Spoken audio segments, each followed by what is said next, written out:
देखिए, मेरा एक तो स्पष्ट मानना है कि हिंदुस्तान ने पूरे इतिहास उलट के देखिए, कभी हमने युद्ध नहीं, कब युद्ध में हम घुसे नहीं, हम पर थोपा गया। लेकिन जब लड़े तो बहादुरी से लड़े। सेना के शौर्य और पराक्रम को सलाम। हमने अपने नागरिकों की जान गंवाई। पहलगाम, उससे पहले कांधार से ही अगर मैं कहानी शुरू करूं, लंबी फेहरिस्त है।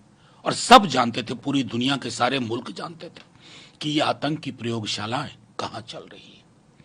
मैं सिर्फ इतना कहूंगा, जो स्पष्ट है, जंग नहीं चाहते, ठीक है, संदेश गया या नहीं, क्योंकि हमें आगे अपने नागरिकों की जान गंवानी नहीं। अभी भी हमारी सेना ने प्रिसीजन के साथ ओनली टारगेट लैबोरेटरीज पर, जो आतंक की प्रयोगशाला है, उनको अटैक किया, सिविलियन टारगेट नहीं, इवन मिलिट्री एस्टेब्लिशमेंट नहीं। बदले में पाकिस्तान की ओर से क्या नापाक कोशिश हुई, हमारे सिविलियन कैजुअलिटी पूरे बॉर्डर एरिया में, खास करके जम्मू में। आज हमने जम्मू में एक ऑफिसर को खो दिया।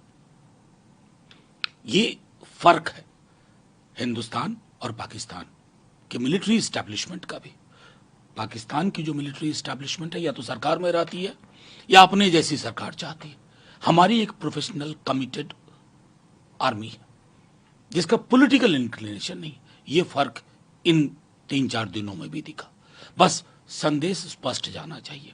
हालांकि जो चीज असहज करती है थोड़ा, कि अगर director general of military operation Pakistan ने कॉल किया और बातचीत हुई, पहला ट्वीट कमाल की बात है, भारत जैसे देश के बारे में, एक बहुलवादी विशाल लोकतंत्र के बारे में डोनाल्ड ट्रंप कर रहे हैं, मध्यस्थता वो कर रहे थे।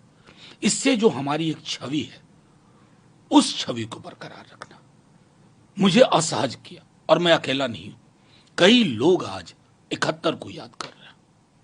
बस मैं आग्रह करूंगा, माननीय प्रधानमंत्री जी, पूरा देश एकजुट है, एक स्वर में बोल रहा, संसद का एक विशेष सत्र बुलाया जाए, सेना के पराक्रम शौर्य की चर्चा के साथ एक साझा संदेश न सिर्फ पड़ोसी मुल्क को, पूरी दुनिया को जाए।